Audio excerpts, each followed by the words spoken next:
We are live.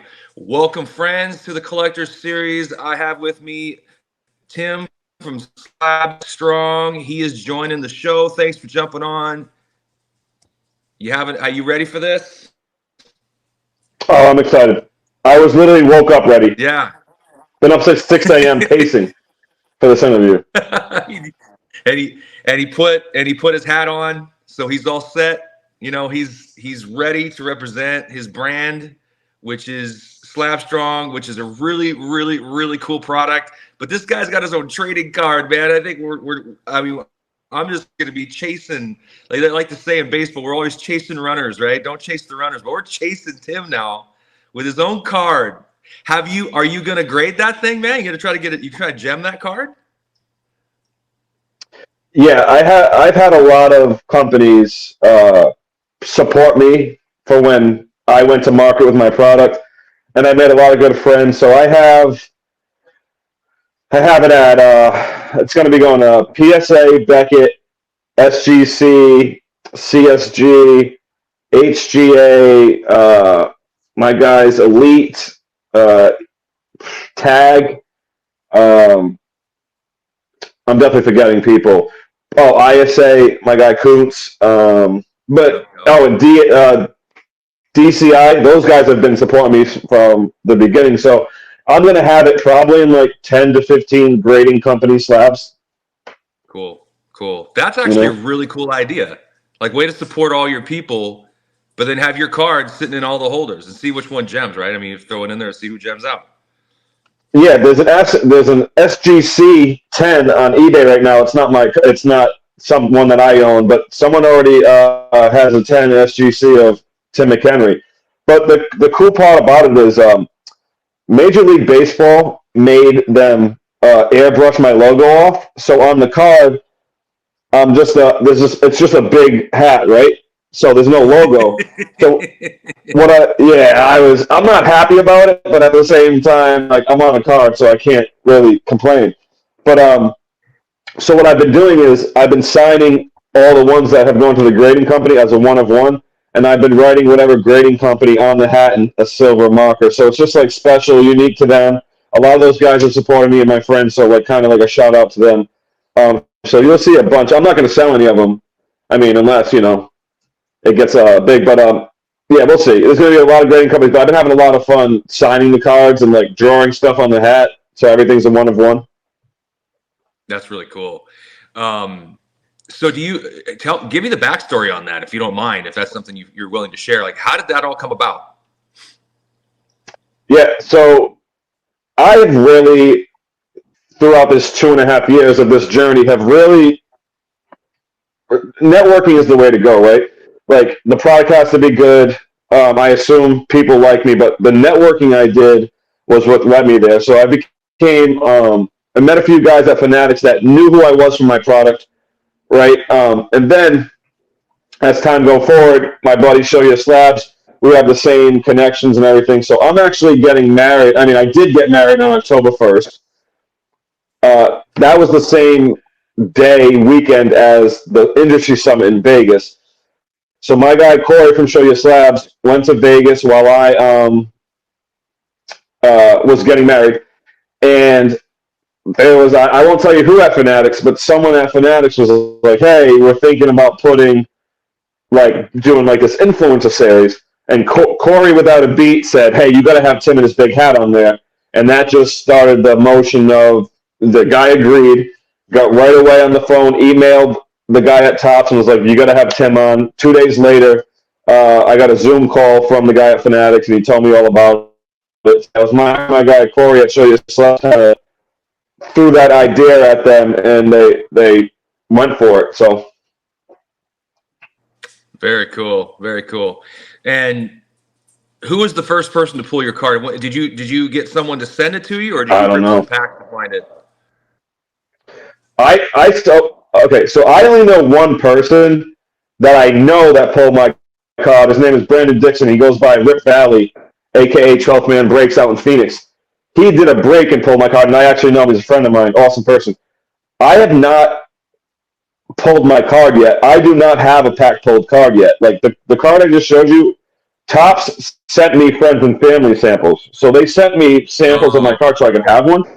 But I have not pulled one out of a pack yet, and I haven't bought one off eBay. Like if you so all the friends and family ones I have, I signed and put a little special message on, so I know they're not on eBay, right? If there's one on eBay that's signed, I'll know where it came from.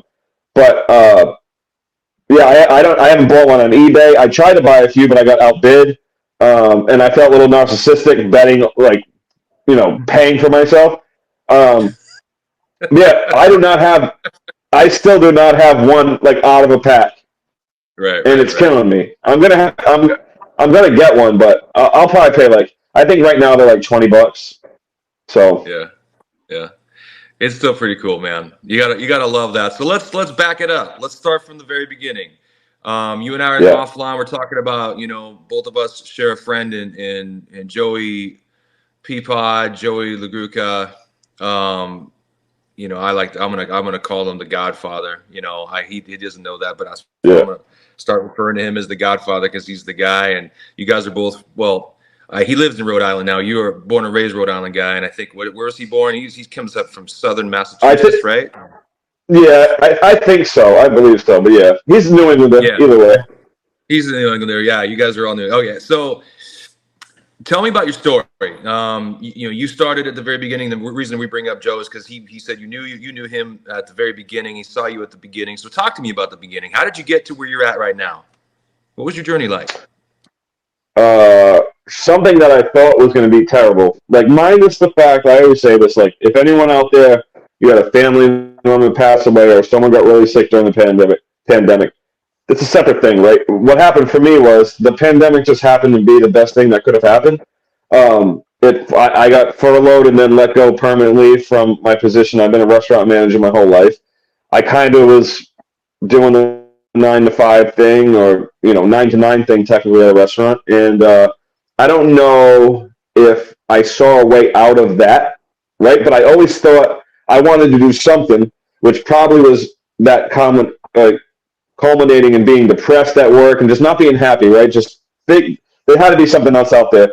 So I lose my job in the pandemic. Um, I end up asking my girlfriend at the time, Nikki, to marry me. She breaks her ankle 2 hours after asking her to marry me. So now she's sitting next to me for 3 months. She loses her job as well. And we go down to nothing. Like, she doesn't even get unemployment. She doesn't qualify for it. I'm just getting whatever they're giving at that time. And I had an idea, and luckily Nikki was very supportive. Because I don't know if she had said, "Hey, no, like you can't make a protective case for a protective case," right? Like, it's a crazy idea. It makes no. It is what it is, right? Like, I'm protecting something that's protecting something. Um, but yeah, so she was very supportive. Her family, like my family, I didn't really have. I had like you have like people that on the internet that say, "Hey, like that's dumb" or whatever, or like people question it. But I never had really anyone until I hit the masses that said anything bad about it. So I just didn't give up, and I've always, through just like different circumstances, right timing, networking, I've just been able to build something that hopefully will last forever. I don't know, but it's been like the funnest 3 years of my life. I can tell you that. But Well, no, it all breaks it's a down niche to product. yeah. Yeah, But like it's a really what good I've product. learned is what I've learned is there's more to the hobby, right? There's more to this. There's possibilities for sponsorships for certain things in certain ways. So for me, my product is my baby, and I'll never give it up. But I've started to do other things in the hobby, different events. I'm breaking a little bit now with sports card nonsense. The guys from the Ringer, um, I'm just trying to be as well versed and have my hands on everything in this game as possible. Awesome. So you're in the hobby, but okay. So you decided to become you have a product that could be used within the hobby. But as a collector, how did you start? Like, what got you into cards? Was it something that Oh, you did you collect as a kid? Like, walk me through that a little bit, because you somehow you got into the hobby. You're interested in cards. or is there a player? Is there a set? What struck that chord for you? So I can't really think of the initial spark, right? But my earliest memory is opening a hobby box 1990 Flair, like the blue border, the beautiful, you know what I'm talking about, the beautiful blue borders, like 90s play. So 1990. So I'm 8 years old at that time. I don't know. My father and brother, my brother's 3 years older than me. My father was a baseball collector. I was solely basketball at that time. So I don't know the initial time that I would have saw it before 8 years old. I just know that I opened up a box 1990 at Christmas, right? So, um, and then eventually 91 hoops as well the next year. Um, my father bought me Dominique Wilkins from the 86-87, which is technically his rookie, even though he was 84. That's his first card. So I had a Dominique Wilkins from the 86-87 set, which I wish I would have Jordan, but when I was 1992, right, my father gave that to me for my birthday when I turned 10. So I've always remembered cards in the house, and I remember there was a great, I bet you Joey would remember, there was a great card show at CCRI, the Community College of Rhode Island, and I got Eddie Matthews, Mickey Mantles, Warren Spahn's autograph on baseballs. I used to, one of my fondest memories is there was like a mystery bag, and you had to guess, like you picked the bags, but the hit was the David Robinson rookie where he's holding up the jersey. I think that's 90. Hoops. I forget what set that is. It's hoops. I ended up pulling one. I'd walk away. He'd put a new bag out, shuffle. I ended up picking 3 in a row of the hit, right? And at the time, I don't think I sold them, but I think the guy was like, oh, it's like $50. I don't know. That seems like a lot for that time. But like those are the memories I had. And then right around 10, 11, 12 years old, I started caddying, making my own money at a young age. Then I would ride my bike to a place called Wexler's Rare Coin right on the Seekonk, East Providence border, and just buying cards, man. I don't remember a time like where there weren't cards around or I wasn't buying them. But at that time, like I just think back now, like at that time, I don't even think there were penny sleeves. I know there were top loaders, but I didn't penny sleeve anything. Like I went back through my old collection. So I've only sold like, and I'm buying them all back now. I've only sold like 5 to 10 cards from my original collection since I was 8 years old. I still have the exact same set that Flair is. That's the one from when I was 8. Like I still have that sitting right over here to the right of me. Yeah, I just never stopped. And I got lucky because I moved out of my parents' house like soon as after high school. They've never had like water damage or fire. They never moved from there. So it's like I have everything that I used to have. Wow. Wow. Yeah. What's your favorite card from that era of collecting that when you were younger? Do you have a favorite? Yeah. There's 2. One of them is the one I sold, but I pulled a legacy collection 96-97 Flair showcase of Stephon Marbury. My favorite team is the Timberwolves because I was a big Isaiah Ryder fan. So I pulled a legacy, and I didn't even know at the time what a legacy was. I know it was blue and it said legacy, but I didn't know what it meant as an insert. So, and then there's a Shaquille O'Neal card that when you pull it as a kid, you think that you got number 1 of 56,000. It's him blocking the ball, LSU. It's classic brand. That one I had like in one of those screw down wooden frames with like Shaquille O'Neal nameplate. Yeah, those 2 are my favorite. Absolutely. Still to this day, I still have them both. No, I'm sorry. I sold the Marbury, but I still have the Shaq. You know, it's really cool. Like, I have this card that I picked up from Joe. I feel like this is Joe's episode too for some.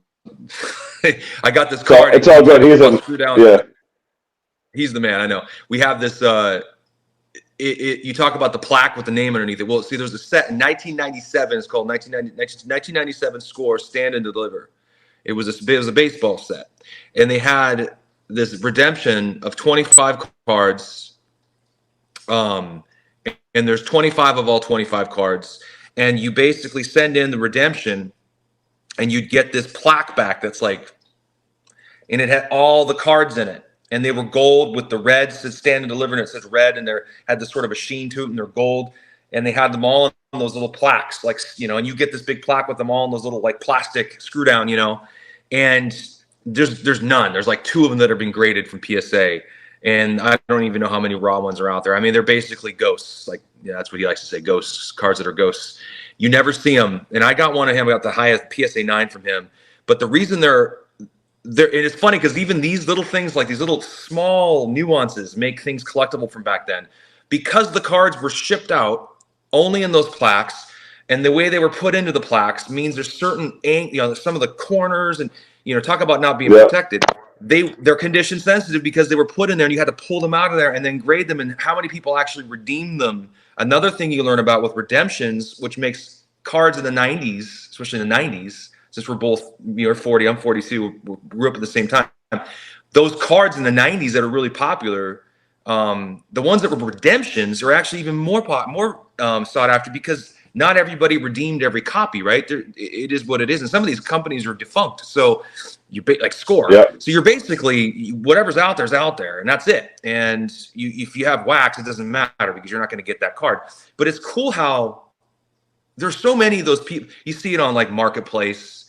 There's so many of these cards for sale that are in the plaques, right? With the name below it. It's like they got this marble looking thing. And it's just an interesting part of the hobby back then. It was kind of fun to collect as a kid. You thought it was the coolest thing in the world to get that. But now you think about that and go, oh my gosh, what condition is that card in? It's probably damaged to, anyway. Fun offset. Dude, there. I took a piece of construction paper. I have the shack in the top loader now. I put a piece of green construction paper behind it because I thought it would protect it. But then when you take the card out, you just see how much sun damage was actually happening because it was completely still forest green, but the construction paper was all faded. Yeah, so now everything is out of screw downs now in this household. I'll tell you that. Yeah. No, it's just interesting how that there's a reason why cards from the 90s and 80s, you get a gem version of some of them. I mean, some of them have a high pop because they printed so many of the cards, but some of those, like, you talk about the inserts, the legacy, there's not very many of them because not very many of them survived because of all the things we're just talking about. But okay, so you've been pretty much collecting this whole time. You're not the average guy like my age who just decided to go buy a card that he wanted as a kid, with disposable income all of a sudden. You sound like a guy who's been kind of in and out of it your whole life. Is that true, or did you take a big break? Did the whole thing like a lot of us did? Yeah, well, I definitely took a break at the wrong time. So I moved around a lot when I was younger. And not young, I'm younger than I am now. I'm talking about after I moved out of my parents' house. I used to go and live in places just for 8 months to a year. Go get a job at a restaurant and just live, right? I used to live all over the country. That's why I say, luckily, all my stuff was at my parents' house. But no, literally at the worst time, when LeBron came into the league. So I'm 21 years old, right? So, like, I was collecting. I still have a lot of my 2000 EX stuff, but like basically right around 2003, 2004, I stopped buying in like a lot, right? So I'm like ripping less product, so like no hits. And then like I would randomly rip a pack of if I found something, but I wasn't going and buy boxes at Target. Like I wasn't doing any of that. I think probably I started buying again, like actual packs to try to rip people was what was it? What year was it? 17, because is it 17? Yeah, like Chris Dunn goes back into the league. So I'm a big I pretty much collect Atlanta Braves, Chipper Jones, Andrew Jones, and anything related to Rhode Island, most like Providence College really, but like Lamar Audemars collect anybody really in Rhode Island, right? So, like Marshawn Brooks goes into the league, Chris Dunn goes into the league. So, like, I would stop buying random years because, okay, now all of a sudden there's a guy from PC in the league. It wasn't every year that something happened. So I have like Sabonis rookie randomly, a couple other like Embiid rookie randomly, just because I was trying to rip up for other guys. But I would just get okay, there's a rookie symbol, I'll keep it. Like, yeah, so I've never like stopped for like I would say that probably the longest period of time was all the highest priced cards now, which is like LeBron to Giannis, and like that's it. And now it's like killing me because I would have had them. I was buying them all the time, but yeah, from LeBron to like Giannis, Uh, really nothing. Nothing. There's the people that had those cards, kept them for some crazy reason, and they're just laughing right now. And then there's the people that are going out and buying them, and I don't know if they're laughing or crying right now, one of the two. Yeah. But they might still have them. It is an interesting dichotomy. I mean, for me, I was playing music, touring, doing the whole thing. I wasn't collecting cards. Cards were the last thing on my mind.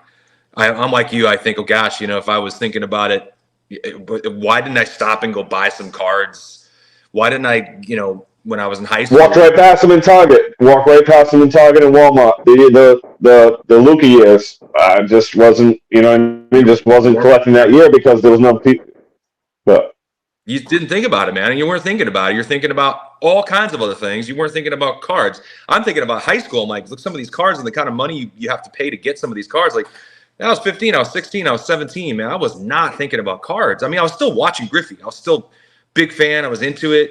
Every game I was going to get. I mean, I was a big hockey guy and a big baseball guy because I grew up next to the border in Canada here. A lot of family in Canada. But I wasn't paying attention to the cards. Like, I mean, to think about how those premium packs, like, Flair Legacy, Showcase, all that stuff. I mean, certified, select certified. You just keep going down the line. All these, like that score and delivered 97. I was 17, man. I was like thinking about girls. I was thinking about anything but that. Yeah. And you go now, like, look how much these things are commanding. It's like, oh man, if you just would have been smart. But it's like the guy who buys Apple stock back in late 70s. It's the guy who buys Microsoft. Yeah. Like, it's that whole thing, right? I think a lot of people were trying to grab at that in the last couple of years. But the problem is with that is when everybody's trying to sock away product, wax, cards, thinking they're going to be something someday because an event happened where stuff, when, like we just talked about, that time frame wasn't popular. But now people are like, well, that's going to happen again. I want to have it now. But that's actually contradicted to what's happening, because the fact that nobody really kept the stuff from back then is why it's so valuable today versus everybody thinking it's going to happen later. That's what happened in Jump Wax, right? Everybody, put all these 89 tops sealed sets away. Yeah, you mean you can like furnish your freaking house for like 4 years with 89 tops. Like, you can have a fireplace and stay warm for 3 years. Like, it's insane. So I don't think I've always been a big proponent of, like, I wouldn't be putting away too. I mean, unless it's a very special, a set that's very low produced, a hobby kind of set. I'd be careful about keeping wax because, go rip as much of that product as you can to go find Tim, man, in his hat. Don't hold it back. Yeah, don't put that away. I'm the worst. I have one. I'll never keep single wax except I have one piece. It's the action packed with John Madden. It's the first action pack. I'm just keeping that sealed because I already have the set. Otherwise, that would be ripped too. But I can't keep anything sealed, though. Not me. No, I feel you, dude. I feel you. It's hard. It's like, it looks at you. I got 5-year-old. My son's 5. He's like, let's rip it, Dad. Let's go. You want to do that with your kids too, and so it's a fun hobby. So SlabStrong is obviously doing real well for you. And are you still with your collecting habits now? Did you kind of, when the whole COVID thing happened, it seems like your nose was to the grindstone on creating SlabStrong and getting the brand off the ground, getting your product going, and all the discovery and all the L&D all the R&D that went into that. Were you collecting cards did you get hit with that bug too and buy a bunch of stuff, or did you stay true to your collecting habits during this whole pandemic phase of collecting? Yeah, I would definitely rip some sealed stuff. I'd go to Target and try to find a blast. I was one of those guys that would drive and like, okay, there's one fat pack, I'll just rip it. But no, what I did was I concentrated more on stuff that I really wanted. Like, for example, Lenny Wilkins rookie. That's my grail. I haven't got it yet, but I'm been researching it more and trying to figure out what the best place is for it. But also, just with that free time of literally just typing in as many different ways to say Providence trading card or Providence PSA or Providence BGS, Rhode Island, whatever, vintage cards. My collection's way better now because I had all the stuff that, like, so I've been buying on eBay since 2012, or at least that's what my eBay shows, the same one I've had.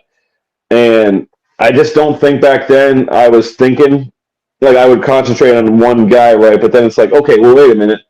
Um, there's this this is a random one, but in the GI Joe set, right? The GI Joe, the one that got scammed, Logan Paul got scammed with. Okay, well, there's actually a guy in that set, even though they're fictional characters, right? But Hasbro is in Pawtucket, Rhode Island. There's a character from East Providence, Rhode Island, where I'm from. So now he's in my PC. There's X-Files cards. 4 episodes take place in Rhode Island. So there's imagery of Rhode Island. Like, I deep dove as hard as you can into one specific genre, which is Providence or Rhode Island. But then what happened was you realize we're from an old area. So there's tobacco cards from Providence, of like soap companies would make cards. So no, I've been going, like, check this out.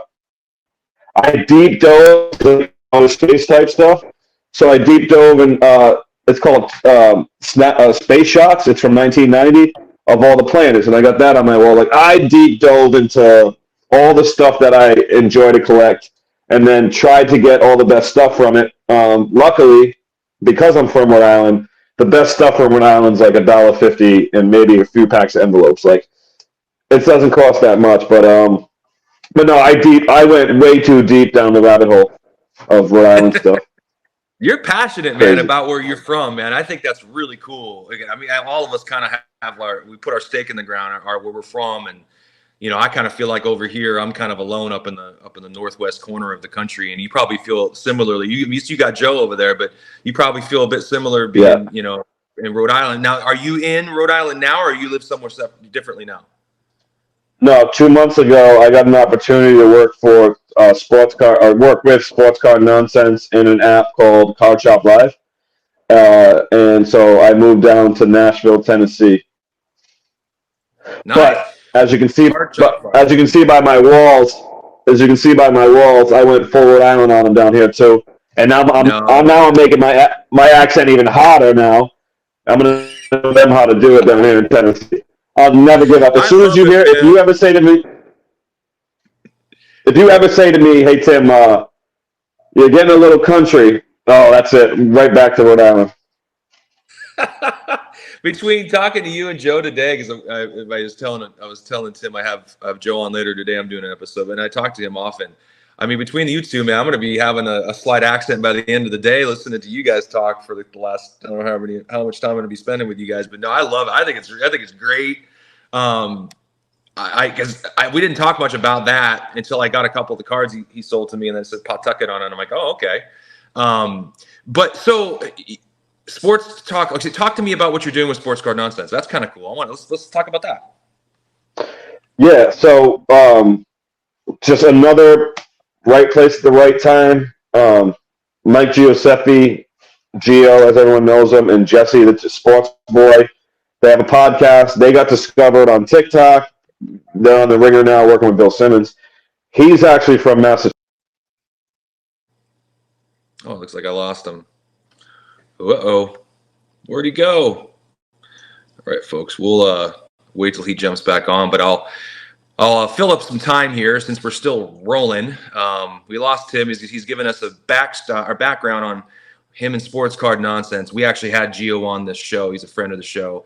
We had him on the show, probably a few months ago. It was a really, really cool, episode, and we learned a lot about some of the stuff that he collected. Obviously, his value wasn't a big deal when it comes to Mike's collection. He was perfectly fine and happy with taking a set with him. I think some of the story or some of the questions I've asked on this show is, what happens if you need to exit your home quickly? What cards are you taking with you?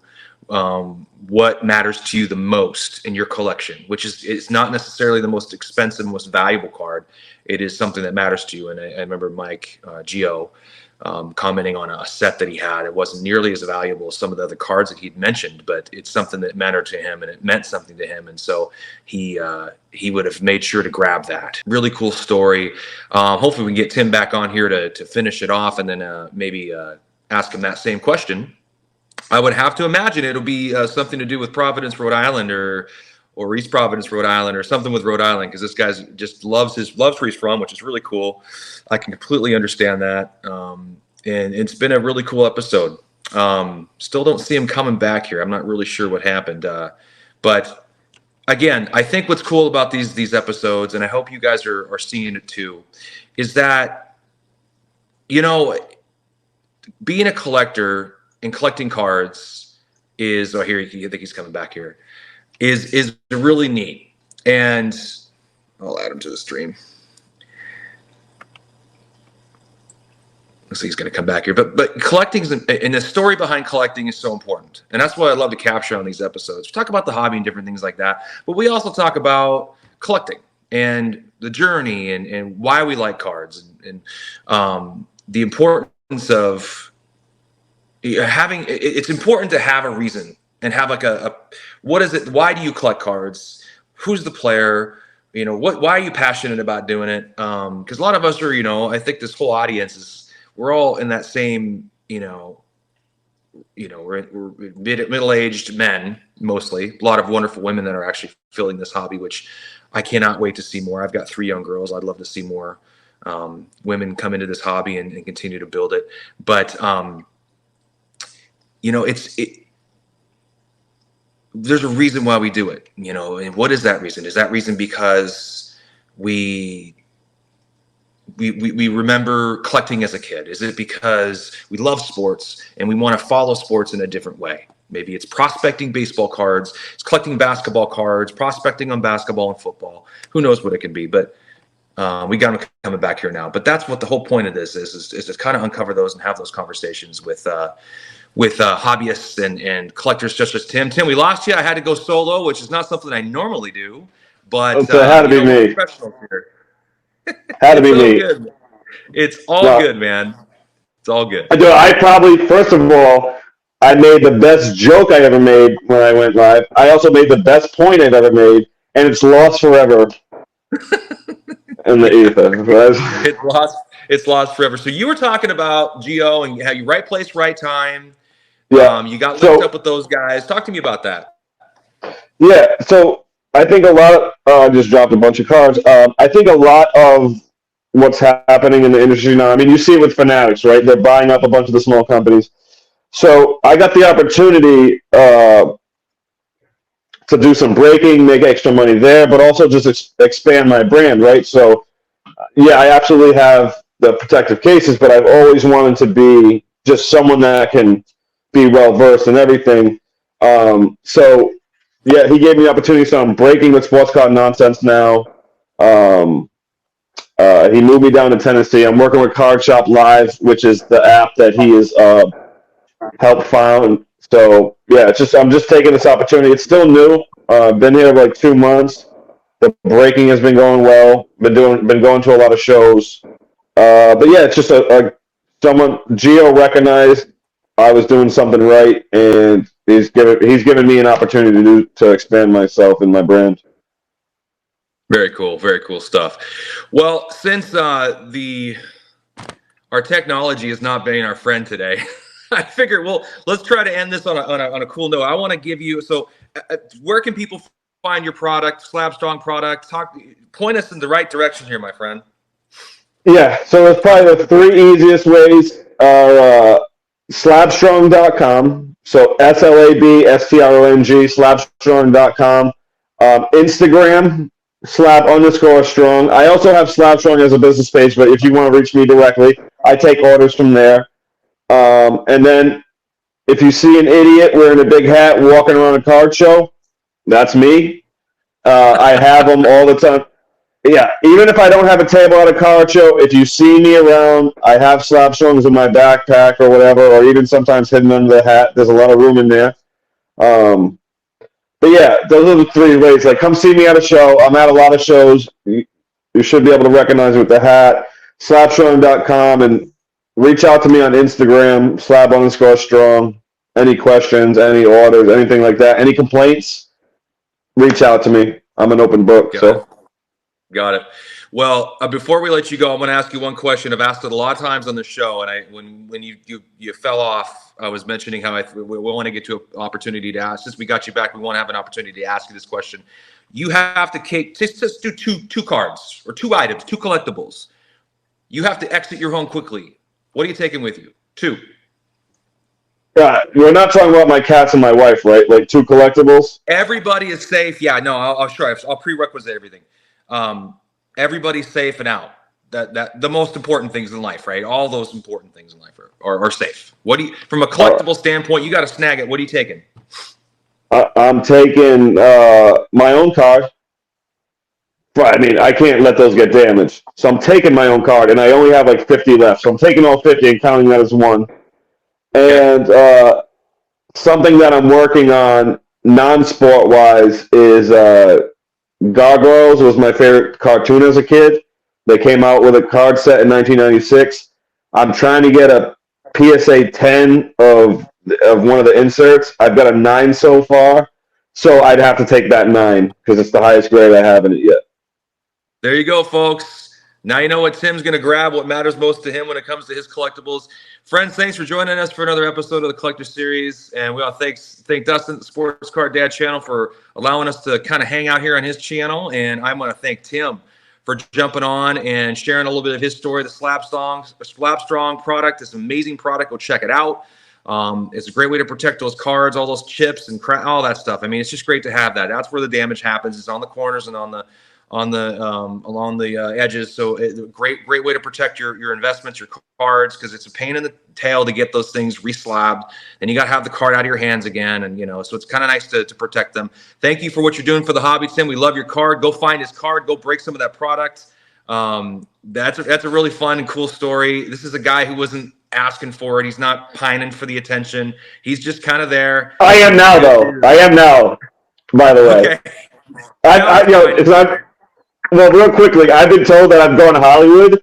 So because I'm not and was told that, now I'm going to go real extra Hollywood, just so everyone knows out there. I wasn't going to do it before. All right. But now you're gonna lean all the way in, man. He's leaning all the way in now. That's great. Yeah. Well, thank you. So comment below. Have any questions? Tim's he's gonna jump on this video when we launch it, and he's gonna see it. Ask your questions. He'll jump on there, answer questions for you. We'll put anything. We'll keep the conversation going, and we'll try to do this again sometime. Thanks for jumping on, Tim. Yeah, absolutely. Anytime, man. Thank you.